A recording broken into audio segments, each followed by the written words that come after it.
मध्य पाषाण युग यानी कि मेसोलिथिक पीरियड, ये कब से स्पैन करता है? आज से 10,000 साल पहले से लेके आज से 4,000 साल पहले तक, 10,000 to 4,000 ईयर्स अगो। ठीक है, इसमें जो डोमिनेंट ह्यूमन स्पीशीज़ थी वो नेचुरली होमो सेपियंस सेपियंस थे। होमो सेपियंस सेपियंस अपर पेलियोलिथिक पीरियड में ही आ चुके थे, तो होमो सेपियंस सेपियंस यहाँ भी कंटिन्यूड है और आगे 2022 से अभी तक तो होमो सेपियंस सेपियन ही है। प्रॉब्ली 2000 साल, 3000 साल या 5000 साल बाद में कोई और स्पीशीज़ हमारे आगे आ जाए। अब मैंने बताया था आपको कि पेलियोलिथिक से मेसोलिथिक अगर हमने दो कैटेगरीज बनाई हैं, ये पेलियोलिथिक है और फिर ये मेसोलिथिक है, तो इसका रीज़न कोई चेंज रहा होगा, कोई ऐसा बदलाव रहा होगा जिसकी वजह से हम इस पीरियड को अलग पढ़ते हैं, फिर इस पीरियड को अलग पढ़ते हैं। तो आपने देखा कि ऐसा क्या चेंज था? होमो सेपियन सेपियन तो वही कंटिन्यू कर रहे हैं। एक्चुअली चेंज था इन्वायरमेंट में। अभी तक जो आपने पेलियोलिथिक पीरियड में देखा, उस time lower Pleistocene, middle Pleistocene, upper Pleistocene, पूरा प्लीस्टोसीन का पीरियड चल रहा था। अब मध्य पाषाण यानी मेसोलिथिक से होलोसीन पीरियड स्टार्ट हो जाता है। होलोसीन में इन्वायरमेंट चेंजेस आने लग जाते हैं अलग अलग जगह पे। कुछ जगह पे थोड़ी बारिश बढ़ जाती है, कुछ जगह पे सूखा बढ़ जाता है, कुछ जगह और बारिश तेज़ होने लग जाती है। तो इस तरीके से जब इन्वायरमेंट में चेंजेस आने लग गए थे तो इस पीरियड को हमने थोड़ा डिस्टिंक्ट कर दिया और इसको होलोसीन बोल दिया। होलोसीन की शुरुआत, और होलोसीन अभी तक कंटिन्यूड है। ठीक है, सारे पीरियड्स अब होलोसीन होंगे, इससे पहले प्लीस्टोसीन। इसीलिए हम पेलियोलिथिक को अलग पढ़ते हैं और मेसोलिथिक को अलग। होलोसीन पीरियड की शुरुआत हो चुकी है। अगर सबसिस्टेंस बेस देखें कि किस बेसिस पे पूरे इंसान अपना जो डाइट था उसको बेस कर रहा था, तो वो आज भी हंटिंग गैदरिंग फिशिंग जो अभी तक चलता आया था, इसमें कोई चेंज नहीं हुआ था। बट हाँ, एक बहुत इंपॉर्टेंट चीज़ हो गई थी, वो थी जानवरों का पालना, domestication of animals. In fact surprisingly शायद ये माना जाता है कि सबसे पहला जानवर जो डोमेस्टिकेट किया गया होगा वो शायद डॉग ही रहा है, क्योंकि हमें डॉग के काफ़ी पुराने बोन्स मिले हैं सेटलमेंट्स से। डॉग आज भी surprisingly dog is a favourite pet amongst humans. तो जानवरों का पालना आपको लगेगा कि इतनी बड़ी चीज़ है क्या? यस, बहुत बड़ी चीज़ है। कैसे? देखिए, क्या हुआ होगा कि जंगल होते थे, राइट? उसका कुछ एक पार्ट ह्यूमंस क्लियर कर लेते थे अपने लिए, या फिर ऐसे केव में रहने लग जाते थे। नेचुरल केव जो होगी, इसे 30-40 ह्यूमंस मिलके सपोज करो बस्ती बना के साथ में रह रहे हैं। साथ में रहने का क्या एडवांटेज है कि अगर कोई जानवर वगैरह का अटैक हो जाता है या किसी और होस्टाइल ट्राइब का ही हो जाए, क्योंकि देखो रिसोर्सेज लिमिटेड होते थे, खाने पीने की चीज़ें हैं ना, तो कोई और 30-40 ग्रुप का आदमी जो है वो अटैक कर सकते हैं ना कभी भी।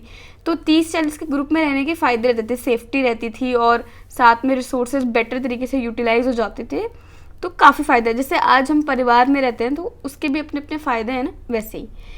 तो क्या हुआ होगा, पहले एनिमल्स ऐसा नहीं था जैसे हम आज देखते हैं। हमारे यहाँ पे गाय, भैंस, कुत्ते, मुर्गियाँ, ये सब हमारे बैकयार्ड में डोमेस्टिकेटेड होते हैं। ये हमारे बैकयार्ड में बंधे हुए होते हैं, हमें दूध, दही, अंडे दे रहे होते हैं, हमारे घर की सुरक्षा कर रहे होते हैं, हम इन्हें बदले में खाना दे रहे होते हैं, इन्हें पाल रहे होते हैं, इनके बच्चों की देखभाल कर रहे होते हैं। तो ये हमेशा से नहीं था, ये एक पॉइंट पे चीज़ स्टार्ट हुई है। अब ये कैसे स्टार्ट हुई होगी इसकी तो सिर्फ हम कल्पना कर सकते हैं कि हो सकता है। देखिए क्या हुआ होगा, एक जंगली कुत्ता रहा होगा, वो जाता होगा बस्ती के पास से, ये ह्यूमंस की 30-40 लोग की बस्ती होगी, फाइन।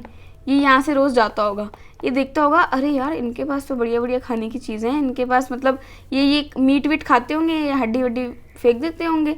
तो इसको लगता होगा अरे यार इनकी बसावट के पास ना हड्डियाँ आराम से मिल जाती हैं। कुत्ते को हड्डियाँ पसंद है, हड्डियाँ ना बड़े आराम से मिल जाती हैं इनकी सेटलमेंट के पास में। तो ये क्या करता होगा, रात को जब ह्यूमन सोते होंगे ये इनकी हड्डियाँ खाने आता होगा।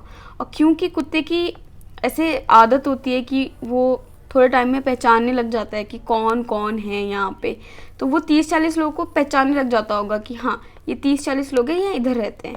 अभी जब रात को हड्डी खाने आता होगा और अगर इस टाइम में कोई होस्टाइल, कोई दूसरी ट्राइब से 20-30 लोग आए चोरी करने के लिए, डकैती डालने के लिए, मारकूट करने के लिए, तो ये कुत्ता क्या करेगा, भौंकने लग जाएगा ना उन पे, अलर्ट कर देगा, इन मेंबर्स को अलर्ट कर देगा कि भाई देखो कुछ गड़बड़ होने वाली है, ये 30-40 लोग आ रहे हैं, इनको तो मैंने कभी देखा नहीं है तुम्हारे एरिया में। ये अलर्ट हो जाएंगे आराम से अपनी सेफ्टी कर लेंगे इनके अगेंस्ट में, राइट।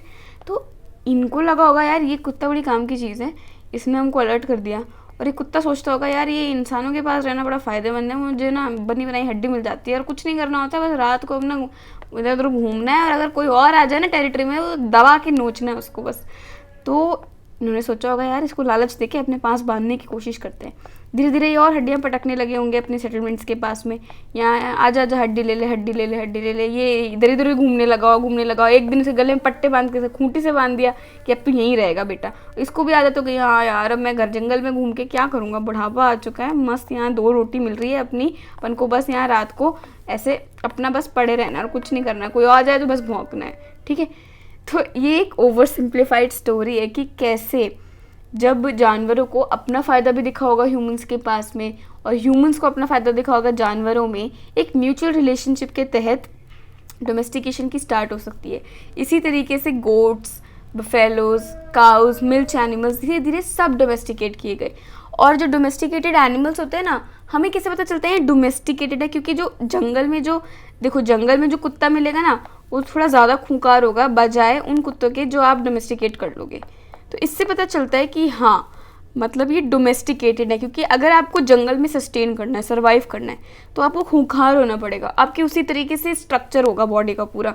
जैसे जंगल में रहने वाले जो जानवर होते थे उनके दांत और उनके कैनाइन ज़्यादा शार्प होते थे और ऊपर से मेल फीमेल का रेशियो बराबर से होता था। पर एक बार आप डोमेस्टिकेट करने लगोगे तो डोमेस्टिकेटेड एनिमल्स होते हैं उनके दांत जो हैं वो थोड़े से सॉफ्ट होने लग जाते हैं, उनका ब्रेन की साइज़ बड़े होने लग जाती है और ऊपर से उनके फीमेल्स में मात्रा बढ़ने लग जाती है। आपको किसी भी ह्यूमन सेटलमेंट के पास अगर बहुत सारी फीमेल्स की हड्डियां मिल रही हैं, मतलब यहाँ डोमेस्टिकेटेड किए हैं फीमेल्स की, उनके दूध के लिए डोमेस्टिकेट किए थे।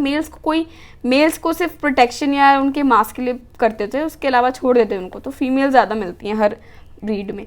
तो इस तरह से हमें पता चलता है कि हाँ जानवर पालने लग गए थे, इसीलिए मेसोलिथिक एक इम्पॉर्टेंट डिफरेंट मार्कर हो जाता है पेलियोलिथिक पीरियड से। इसलिए मेसोलिथिक पीरियड अलग हो जाता है जानवरों को पालने की वजह से। अब एक नई चीज़ जो इस समय और हो गई थी वो थी टूल्स में परिवर्तन। अभी तक हम देख रहे थे कि कैसे कोर औजार होते थे, एक बड़ा भाटा होता था उसमें से उसके फ्लेक्स निकालते थे, उसी में से ब्लेड बना लेते थे, ठीक है। अलग अलग तरीके के कुठार बना लिए, तोड़ने के लिए एक लीवर बना लिया, चॉपिंग करने के लिए एक पत्थर को पैना कर लिया साइड से। अब माइक्रोलिथ्स बन रहे थे। माइक्रोलिथ मतलब क्या, ऐसे औजार जो साइज़ में सिर्फ 1 सेंटीमीटर से 2 सेंटीमीटर हो, सिर्फ इतने छोटे होते थे, इतने ज़्यादा से 1 से 1.5 सेंटीमीटर, 2 से ज़्यादा नहीं होते थे ज़्यादातर। तो आप सोचोगे इतने छोटे पत्थरों के औजार, इनका क्या काम था। देखिए क्या होता था, ये ऐसे छोटा सा इन्होंने पत्थर का औजार बनाया और जितना छोटा होगा उसको बनाने में उतनी मेहनत है, ठीक है। बड़ा है उसको लिया भाटा और क्रूर तरीके से तोड़ दिया, पर उसकी छोटा है तो इसकी नक्काशी करने में और दिक्कत आती थी। और इसको ऐसे ऐसे इसके दांत बना दिए इस पत्थर के, तो ये एकदम पैना पैना हो जाएगा। अब इसको तुम एक लकड़ी के हत्थे से अटैच कर दो। अब इससे आराम से तुम है ना जानवरों की स्किन को छील सकते हो, राइट, आराम से कोम्ब कर सकते हो जानवरों की स्किन को, ठीक है। ऐसे ही दूसरा माइक्रोलिथ लिया, उसमें जहर लगा दिया, ठीक है। ऐसे दूसरा माइक्रोलिथ लिया 2 सेंटीमीटर का, उसमें जहर लगा दिया और उसको लकड़ी के हत्थे से अटैच कर दिया। उसके बाद उसको स्पीयर्स की तरह, उसको है ना भाले की तरह फेंक के एनिमल्स को बेहोश कर लेना, हंटिंग में यूज़ कर लेना। तो इस तरीके से माइक्रोलिथ्स यूज़ करते थे, उन पर जहर बुझा के या उनको तीखा पैना करके वुडन हैंडल्स में अटैच करके, इस तरीके से माइक्रोलिथ्स का यूज़ होता था। मैंने आपको बताया था ना, जैसे जैसे सोफिस्टिकेशन बढ़ती है ना वैसे वैसे टूल्स भी छोटे हो जाते हैं। जैसे आज आप देखोगे तो नैनो पार्टिकल्स, नैनो रोबोट्स बनने लगे हैं, मतलब एकदम क्वांटम स्केल पे सब कुछ चीज़ें हो रही हैं, एकदम छोटे छोटे स्केल पे। तो इसी तरीके से माइक्रोलिथ्स बनने लग गए थे, सोफिस्टिकेशन का एक नया दौर चालू हो चुका था।